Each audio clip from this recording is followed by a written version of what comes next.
Sir, Janaki ಅಮ್ಮ ಭಾರತ ಚಿತ್ರರಂಗದ ಒಂದು ಧ್ರುವ ತಾರೆ, ಜೊತೆಗೆ ಅವರನ್ನು ಕಳೆದುಕೊಂಡಂತಹ ನೋವು ನಿಜಕ್ಕೂ ಕೂಡ ಇವತ್ತು ಇಡೀ ಚಿತ್ರರಂಗವನ್ನು, ಸಂಗೀತ ಲೋಕವನ್ನು ಅನಾಥ ಮಾಡಿದೆ. ಈ ಸಂದರ್ಭದಲ್ಲಿ ನೀವು ಯಾವ ರೀತಿ ನೆನ್ಪು ಮಾಡ್ಕೊಳ್ತೀರಿ ಜಾನಕಿ ಅಮ್ಮ ಅವರನ್ನು ಅಂಥೇಳಿ? ಮೊದಲಿಗೆ ಬರೀ ಭಾರತಕ್ಕೆ ಅಂತ ಸೀಮಿತರಲ್ಲ ಅವರು, ಇಡೀ ಜಗತ್ತಿಗೆ, ಸಂಗೀತ ಕ್ಷೇತ್ರಕ್ಕೆ ಏನೋ ನಾವೆಲ್ಲರೂ ಅಮ್ಮ ಅಮ್ಮ ಅಂತ ಹೇಳ್ತೀವಿ ಅವ್ರನ್ನ, ಅದನ್ನೇ ಹೇಳ್ಕೊಂಡು ಬರ್ತಾ ಇದ್ವಿ ಪ್ರತಿಯೊಬ್ಬರು. ಜಾನಕಿ ಅಮ್ಮ ಅಂತ ಕರೆದಾಗ ಅದು ಹೃದಯದಿಂದ ಬರೋದು, ಯಾಕಂದರೆ ಆ ಅಮ್ಮನ ಸ್ಥಾನ ನಾವೆಲ್ಲರೂ ಕೊಟ್ಟಿರೋದು. ಬರೀ ನಾವು ಆ್ಯಸ್ ಮ್ಯೂಸಿಷಿಯನ್ಸ್ ಅಂತಲ್ಲ, ಮನೆಯಲ್ಲೂ ಅಷ್ಟೇ ಎಲ್ಲರೂ ಜಾನಕಿ ಅಮ್ಮ ಅಂತ ಅವ್ರನ್ನ ಅಡ್ರೆಸ್ ಮಾಡೋದು, ಅಂದ್ರೆ ಮನಸ್ಸಿಂದ ಬರುವಂಥದ್ದು ವಿಷಯ ಅದು. ನನಗಂತೂ ಸ್ಟುಡಿಯೋದಲ್ಲಾಗಲಿ ವೇದಿಕೆಯಲ್ಲಿ ಅವ್ರ ಜೊತೆ ಒಂದು ಒಡನಾಟ, ಟೈಮ್ ಸ್ಪೆಂಡ್ ಮಾಡಿದ್ದೀನಿ. ಆ್ಯಂಡ್ ತುಂಬಾ ಪ್ರೀತಿ, ಒಂದು ತಾಯಿಗಿಂತ ಹೆಚ್ಚಾಗಿ ಪ್ರೀತಿ ತೋರಿಸ್ತಾರೆ ಅನ್ನೋ ಒಂದು ರೀತಿ ನಮ್ಗೆ ಫೀಲ್ ಆಗ್ಬಿಡುತ್ತೆ. ಯಾಕಂದರೆ ಒಂದು ಫೋಟೋಗೆ ಹೋಗಿ ನಿಂತ್ರೂ ಅದೇ ನಂಗೆ ನಿಂತಿದ್ಯಾ ಹತ್ರ ಬಾ ಅಂತ ಹೇಳ್ಕೊಂಡು ತಪ್ಕೊಂಡು ಈ ರೀತಿ. ಸೊ ಆ ಕನೆಕ್ಷನೇ ಆ ಥರ ಇದ್ದಿದೆ ಫ್ರಮ್ ದ ಟೈಮ್. ನಾನು ಫಸ್ಟ್ ಅವ್ರು ಮೀಟ್ ಮಾಡಿದ್ದೆ ಸ್ಟುಡಿಯೋದಲ್ಲಿ ರೆಕಾರ್ಡಿಂಗಲ್ಲಿ. ಅವಾಗಿಂದ ಟಿಲ್ ಡೇಟ್ ಅದೇ ಆ ಒಂದು ವೈಬ್ ಪಾಸ್ ಆಗ್ತಾ ಇರುತ್ತೆ. ಆ್ಯಂಡ್ ಅವ್ರು ಕೊಟ್ಟಿರುವಂಥ ಹಾಡುಗಳಾಗಲಿ, ಯಾವ ಹಾಡನ್ನ ಪಿಕ್ ಮಾಡಿ ಹೇಳೋದು ಅನ್ನೋ ರೀತಿಯಲ್ಲಿ ಅಷ್ಟೊಂದು ಒಂದೊಂದು ಸಾಂಗು ಕನೆಕ್ಟ್ ಆಗುತ್ತೆ ಪ್ರತಿಯೊಬ್ಬರಲ್ಲಿ. ಆ್ಯಂಡ್ ಇದು ಸಡನ್ ನ್ಯೂಸ್ ಇದನ್ನೇ ಈ ಥರ ಆಗಿದ್ದು. ಯಾಕಂದರೆ ಏನೋ ಕಾಯಿಲೆ ಬಂದು ಮಲಗಿ ಆ ಥರ ಅಲ್ಲ, ವಯಸ್ಸಾಗಿದೆ ಅಷ್ಟೇ. ಬಟ್ ಅದರ್ವೈಸ್ ಸಡನ್ನಾಗಿ ಈ ಥರ ನ್ಯೂಸ್ ಬಂತು. ನಾವೆಲ್ಲೋ ಟ್ರಾವೆಲ್ ಮಾಡ್ತಾ ಇದ್ವಿ, ವಾಪಸ್ ಬಂದ್ವಿ, ಬರಬೇಕು ಮೈಸೂರಿಗೆ ಬರಬೇಕು. It's a huge loss. It's a very, very big loss to the Janakamma ಅಂದ್ರೆ music fraternity ಇಂದಲ್ಲ, film ಸಂಗೀತ fraternity ಅಂದ್ರೆ ಜಾನಕಮ್ಮ. even otherwise. ಈಗ ಜಾನಕಮ್ಮ ಅವರ ಅಗಲಿಕೆ ನಿಜಕ್ಕೂ ಕೂಡ ನೋವಿನ ಸಂಗತಿ. ಈ ಸಂದರ್ಭದಲ್ಲಿ ಸಂಗೀತದ ಮೂಲಕ, ಹಾಡಿನ ಮೂಲಕ ಅವರನ್ನು ಸ್ಮರಿಸುವಂತಹ ಕೆಲಸ ಆಗಬಹುದಾ ಸರ್ ತಮ್ಮಿಂದ? ಕಷ್ಟವಾದ ಕೆಲಸ ಈ ಒಂದು ಗಳಿಗೆಯಲ್ಲಿ, ಬಟ್ ಖಂಡಿತ. ಯಾಕಂದರೆ ಎಷ್ಟು ನಮಗೆಲ್ಲ ಒಂಥರ ಶಾಪ ಥರ ಇದು. ಯಾಕಂದರೆ ಒಬ್ಬೊಬ್ಬರು ಈ ಥರ ಹೋದಾಗ, SPB ಸರ್ ಹೋದಾಗಲೂ ಅಷ್ಟೇ, ಹೋದ್ರು ಅಂತ ಹೇಳೋಕ್ಕಾಗಲ್ಲ. ಬಟ್ ಈ ಸಿಚುವೇಷನಲ್ಲಿ ಅವರ ನೆನಪಲ್ಲಿ ಒಂದು ಕಾರ್ಯಕ್ರಮ ಮಾಡಿದಾಗ okay, we are not missing them, we are celebrating them ಅಂತ ಹೇಳ್ತೀವಿ. ಹೇಳಿದ್ರು ಮನಸ್ಸಲ್ಲಿ ನೋವಿರುತ್ತೆ. ಬಟ್ ಇದು ತೀರಾ ತಕ್ಷಣ ಈ ಥರ ಹೇಳಿದಾಗ ಓಕೆ, ಅವರ ಒಂದು ಹಾಡೇನು ಹೇಳಕ್ಕೆ ಹೋದ್ರೆ, ದೀಪವು ನಿನ್ನದೇ ಗಾಳಿಯು ನಿನ್ನದೇ ಆರದಿರಲಿ ಬೆಳಕು,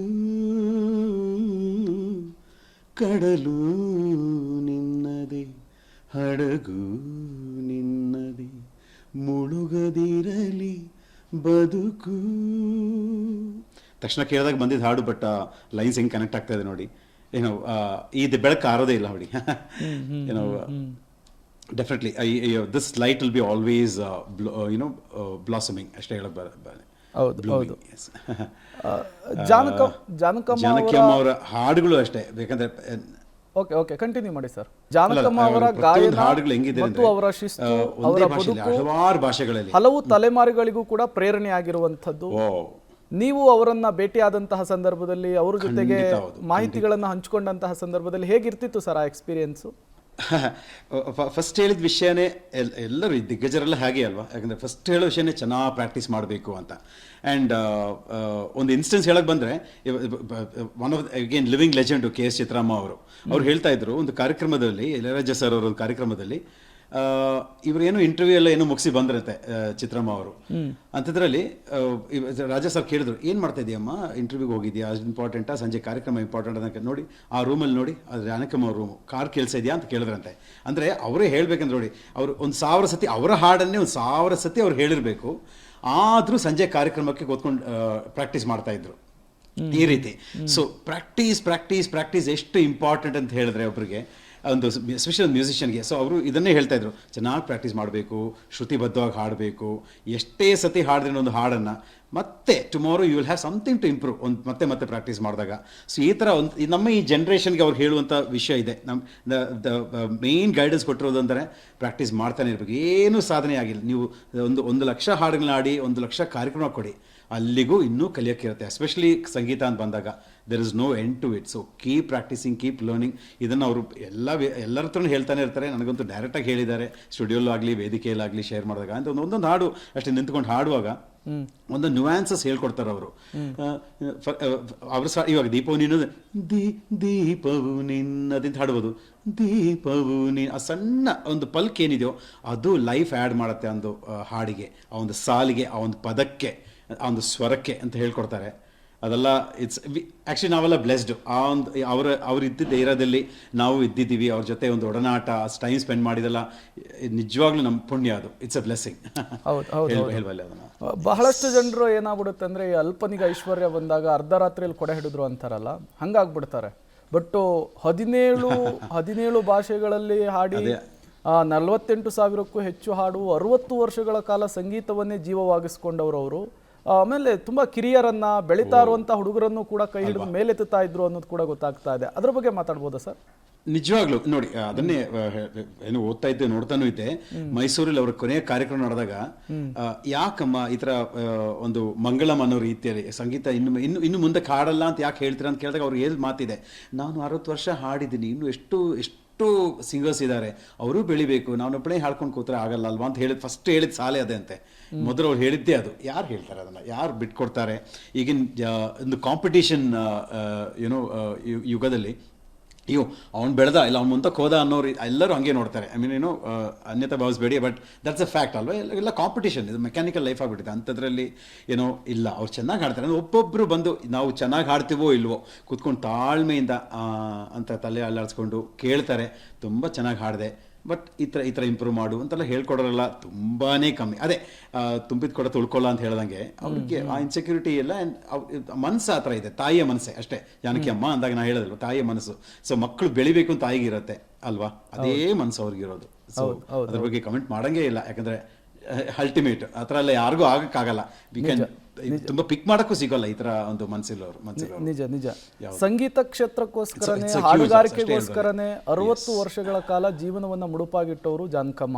ಅವರಿಗೆ ನಾವು ಸಂಗೀತದ ಮೂಲಕವೇ ನಮನವನ್ನ ಸಲ್ಲಿಸೋದು ಸೂಕ್ತ ಅನಿಸುತ್ತೆ ಸರ್. ಇನ್ನೊಂದೆರಡು ಹಾಡುಗಳನ್ನು ಹಾಡಬಹುದಾ ತಮ್ಮ ಕಂಠಸಿರಿಯಿಂದ?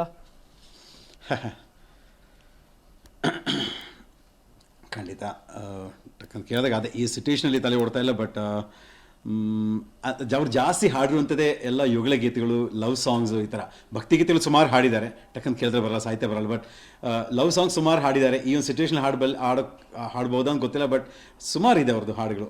ಹೇಳ್ಕೊಂಡ್ರೆ ಜೀವ ಹೂವಾಗಿದೆ, ಭಾವಜೇನಾಗಿದೆ, ಬಾಳು ಹಾಡಾಗಿದೆ, ನಿನ್ನ ಸೇರಿ ನಾನು ಜೀವ ಹೂವಾಗಿದೆ.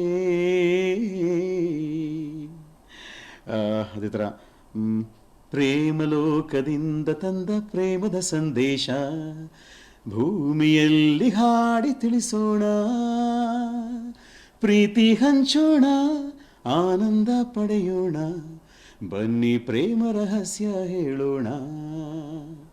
ಆ್ಯಂಡ್ ನನ್ನ ಒನ್ ಆಫ್ ದ ಫೇವ್ರೆಟ್ಸ್, ನಾನು ಒಂದು ಭಕ್ತಿಗೀತೆ ಕಾರ್ಯಕ್ರಮ ಇದ್ರೂ ಹಾಡ್ಬೋದು ಅಂತ ಗೀತೆ ಇದು. ಅಫ್ಕೋರ್ಸ್ ಭಕ್ತಿಗೀತೆನೇ ಅದು.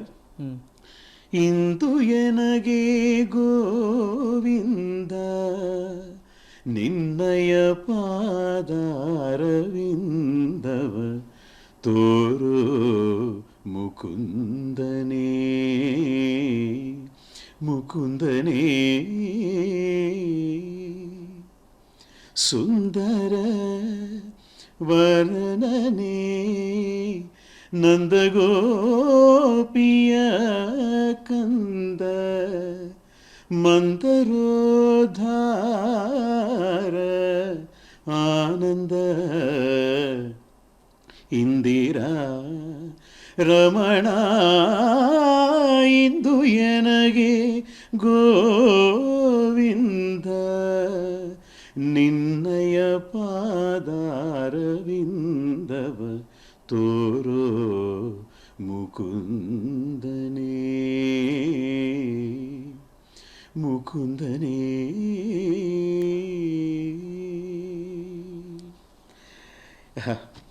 ಅವರ ಪಾದಾರವಿಂದಕ್ಕೆ ಈ ಹಾಡನ್ನು ನಾನು ಸಮರ್ಪಿಸ್ತೀನಿ, ನನ್ನ ಒಂದು ಗುರುದಕ್ಷಿಣೆಯಾಗಿ ಅಷ್ಟೇ ಹೇಳಬಲ್ಲೆ. Okay thank you so much sir. ಇಷ್ಟೊತ್ತು ಪಬ್ಲಿಕ್ ಟಿವಿ ಜೊತೆ ಮಾತನಾಡಿ. ಸಾರಿ, ಅದೊಂಥರ ಕನೆಕ್ಟ್ ಆಗ್ತಾ ಇರುತ್ತೆ, ಏನೇ ಇರಲಿ ನಾವು ದಿನ ಮೀಟ್ ಮಾಡ್ತೀವೋ ಇಲ್ಲೋ ಅನ್ನೋದಲ್ಲ, ಕನೆಕ್ಟ್ ಆಗ್ತಾ ಇರುತ್ತೆ.